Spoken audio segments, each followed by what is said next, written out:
Hello guys, आज हम लोग बात करने वाले हैं पोटेंशियोमीटर डिवाइस के बारे में। बेसिकली पोटेंशियोमीटर है क्या, उसके बारे में बात करेंगे। ये किस मेथड पे वर्क करता है उसके बारे में बात करेंगे। यूज़ कहाँ कहाँ किया जाता है उसके बारे में बात करेंगे। कंस्ट्रक्शन देखेंगे कैसे कैसे होता है, पोटेंशियल ग्रेडियंट के बारे में जानेंगे और भी बहुत कुछ। ठीक, पोटेंशियोमीटर बेसिकली एक डिवाइस है, डिवाइस जिसको जो कि वर्क करता है नूल पॉइंट मेथड पे।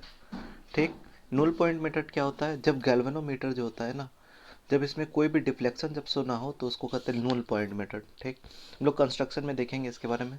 यूज़ कहाँ किया जाता है, पहला यूज़ लिख लेते हैं, calculate EMF of unknown cell. तो आप बोलेंगे ईएमएफ तो हम लोग वोल्ट मीटर से भी कर सकते हैं, पोटेंशियोमीटर डिवाइस की क्या ज़रूरत। लेकिन वोल्ट मीटर जो होता है ना, कुछ रेसिस्टेंस रहता है, तो रेसिस्टेंस की वजह से क्या होता है, वो कुछ करंट वो खुद खा लेता है। तो कुछ करंट खा लेने से कुछ कुछ वोल्टेज वो भी ले लेता है। ठीक, लेकिन पोटेंशियोमीटर जो डिवाइस होता है वो वर्क करता है नूल पॉइंट मेथड पे, जिसपे क्या होता है कि नो करंट उसमें जब पास करता है ना, तब जाके नूल पॉइंट एक आता है। ठीक, तो जिस वजह से होता है पोटेंशियोमीटर एक काफ़ी अच्छा डिवाइस है, यूज टू कैलकुलेट ईएमएफ। इसको नेक्स्ट यूज़ है to calculate EMF of two unknown cell. Calculate और compare compare EMF of two cell.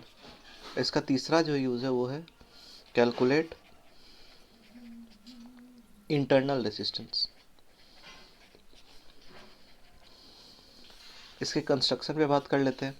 इसके कंस्ट्रक्शन के लिए बेसिकली हमें एक पोटेंशियोमीटर वायर की नेसेसरी होती है, पीडी वायर, जो कि मेनली कॉपर का रहता है और इसकी लेंथ होती है 4 to 8 मीटर्स।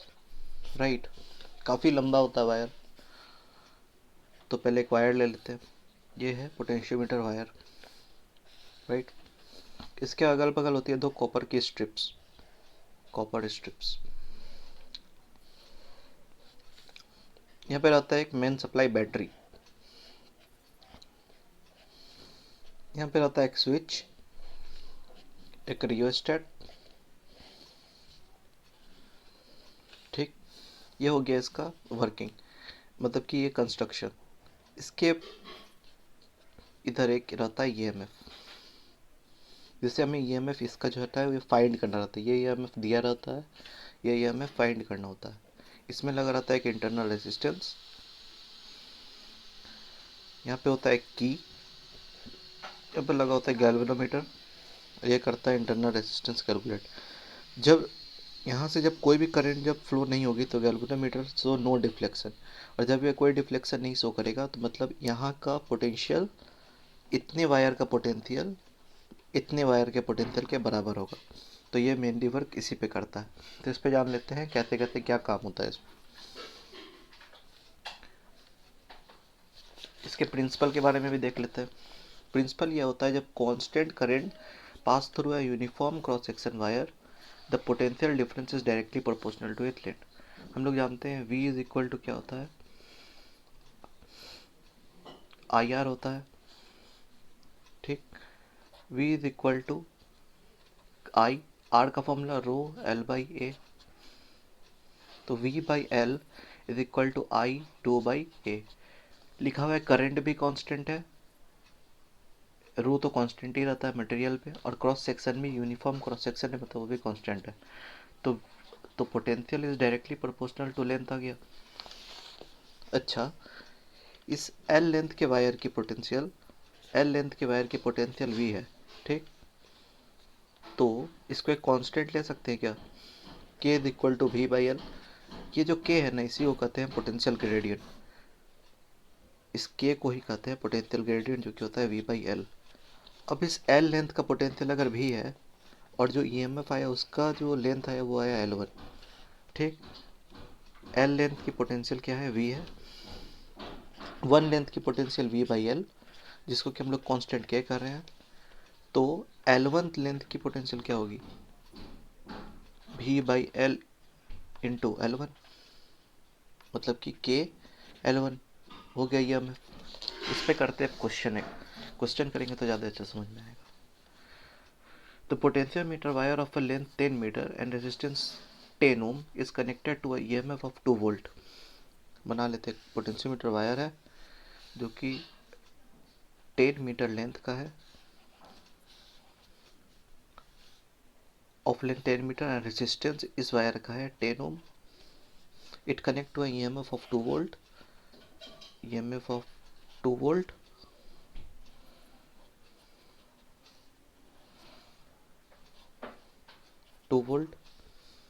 तो इधर जो पोटेंशियल होगा, इधर भी 2 वोल्ट होगा, इधर भी 0 होगा। लिखा हुआ है इस बैटरी में कोई भी रेजिस्टेंस नहीं है, तो इधर भी 2 वोल्ट, इधर भी 2 वोल्ट। तो इसका पोटेंशियल ग्रेडियंट का फॉर्मूला क्या आएगा, K is equal to V by L. इसकी भी कितना आया, 2 वोल्ट, और लेंथ कितना है 10 मीटर, तो के की वैल्यू क्या आ गई 0.2 वोल्ट पर मीटर। ये है पोटेंशियल ग्रेडियंट। अब कर लेते हैं determine EMF of cell. EMF कैसे कैलकुलेट करेंगे सेल का, ठीक। ईएमएफ कैसे कैलकुलेट करेंगे एक सेल का।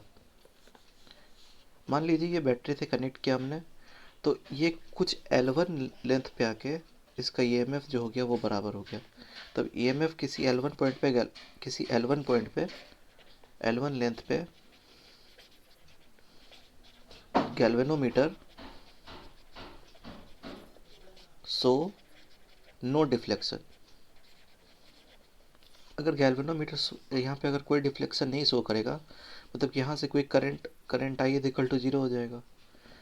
इसका मतलब करंट आई इक्वल टू 0 मतलब कि इस L1 लेंथ का जो इतना पोटेंशियल है पोटेंशियोमीटर वायर का, वही ईएमएफ इसका भी होगा इस सेल के ईएमएफ के बराबर। मतलब कि L1 लेंथ का जितना पोटेंशियल होगा वही इस अननोन ईएमएफ ई फाइंड, वही इसका ईएमएफ होगा ई फाइंड का। और L1 लेंथ का पोटेंशियल डिफरेंस कैसे निकलेगा, जब पूरे लेंथ का पोटेंशियल इधर भी वी होगा, इधर भी 0 होगा, क्योंकि ये मेन सोर्स का वोल्टेज है। इधर भी होगा, इधर 0 होगा। पूरे एल लेंथ, पूरे वायर का लेंथ का पोटेंशियल कितना है, वी है। तो वन लेंथ, 1 मीटर वायर का क्या होगा, वी बाई एल, जिसको कि हम लोग कहते हैं के। तो L1 लेंथ का पोटेंशियल क्या होगा, we by L into L1 होगा। तो ई फाइंड का वैल्यू क्या आ गया, के इंटू L1, जो डिस्टेंस उस पर आया है, ठीक। तो कि ई डायरेक्टली प्रोपोर्शनल टू L1। इस पे करते हैं question. Potentiometer wire of length 10 metre बना लेते हैं। 10 metre across is potential difference across end is 5 volt. मतलब इस वायर के अक्रॉस पोटेंशियल डिफरेंस कितना है, 5 वोल्ट। इधर 5 वोल्ट होगा तो इधर 0 होगा। Find the EMF of the balanced along a length of 2 metre. Find EMF of cell. इस सेल का ईएमएफ कैलकुलेट करना है। इधर एक बैटरी होगा, ये भी 5 वोल्ट का ही होगा, क्योंकि इसके वजह से ही तो इसमें 5 वोल्ट आ रहा है ना। इसका ईएमएफ फाइंड करना है, और इसका बैलेंसिंग लेंथ कितना दिया है, 2 metre. Balance length is 2 metre. तो इस वायर का पोटेंशियल ग्रेडियंट क्या होगा, वी बाई एल। वी कितना है 5, और एल लेंथ का वायर कितना है 10। तो के की वैल्यू क्या आ गई 0.5।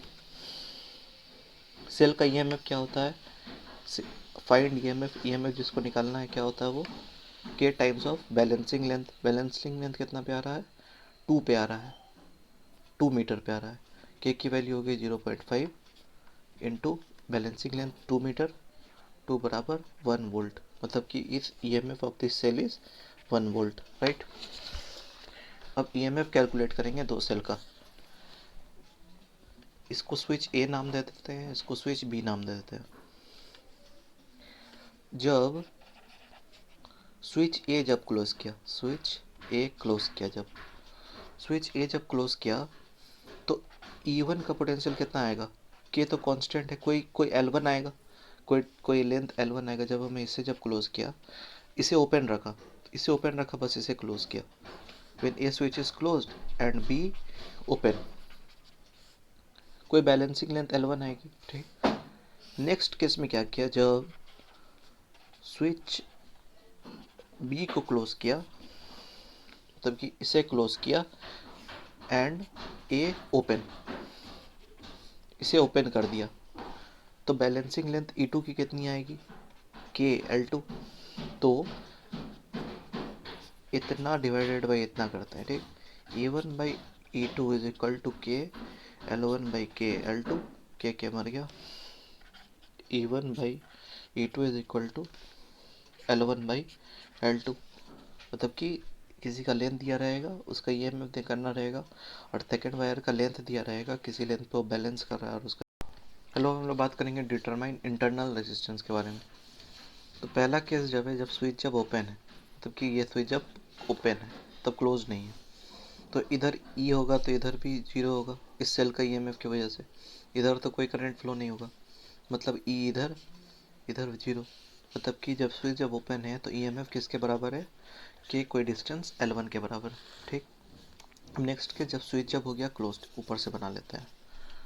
Case 2, switch close. कौन सा स्विच क्लोज, ये वाला स्विच को जो हमने क्लोज कर दिया, क्लोज। अच्छा, करंट का वैल्यू हम लोग जानते हैं, E divided by R plus R। R is the value of this external resistance and R is the value of this internal resistance. Terminal voltage क्या होगा, EMF minus I into R। R is the internal resistance this. EMF की value है E, minus I की value इधर से डालेंगे, E divided by R plus R into R बराबर V terminal. Terminal मतलब कि ये टर्मिनल वोल्टेज।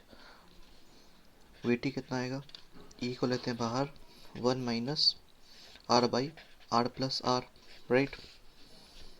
फिर VT कितना हो जाएगा, E R plus R minus R divided by R plus R। यार मर गया तो रस्तियाँ निकल VT is equal to EMF R by R plus R, right. अब क्या करते हैं, R plus R by R को इधर लेके जाते हैं, E बाई V को इधर लेके आते हैं, R by R plus R by R is equal to E by V। ये मर गया तो R by R is equal to E by V। R is equal to कितना आ गया,